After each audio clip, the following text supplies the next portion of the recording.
డాక్టర్స్కి అసలు ఒక్క నిమిషం కూడా టైం ఉండదు అనేది నిజమా కాదా? తీరిక అనేది ఉండదు అని నేను చెప్పలేను, అలా అని ఉంటుంది అని చెప్పలేను. డాక్టర్ చదవాలి అని అనుకున్నప్పుడు బాగా కష్టం అని మీకు అనిపించింది? I was failed in my first attempt. మీకు చిన్నప్పటి నుంచి దాని మీదే ఫోకస్ ఉండేదా? From childhood onwards he wanted me to be A gynaecologist. Anatomy class అన్నా లేకపోతే ఎక్స్ప్లెయిన్ చేస్తున్నా కళ్ళు తిరిగి పడిపోవడం, వామిట్ చేసుకోవడం.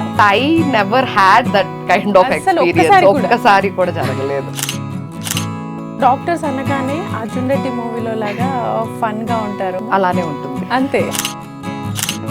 ఇప్పుడు మామూలుగా ఒక మనిషి మైండ్ సెట్ ఎలా ఉంటుందంటే, ఒక డెత్ ని చూసినా, ఒక యాక్సిడెంట్ ని చూసినా. నేను ఫస్ట్ స్కాన్ చేసింది అమావాస్య రోజు. ప్రౌడ్ గా ఫీల్ అయిన సందర్భం ఏదైనా ఉందా? సో నేనేంటి అంటే మాది సాధారణ కుటుంబం. ఓకే, ఇంకా మీరు లైఫ్ లో సాధించాలి, చెయ్యాలి అని అనుకున్నవి ఏమైనా ఉన్నాయా? I want to actually travel the world. రోగుల మానసిక మరియు శారీరక సమస్యలు దూరం చేసే వైద్యుల జీవితంలో ఎదురైన కష్టాలు, నష్టాలు, ఆలోచనలు, అనుభవాలు, అద్భుతాలు, ఆవిష్కరణల గురించి వారి మనోగతాన్ని తెలిపే సరికొత్త ప్రోగ్రామే మా ఈ చిల్ విత్ డాక్టర్స్ ప్రోగ్రామ్. చూస్తూనే ఉండండి HMTV హెల్త్ ప్లేస్.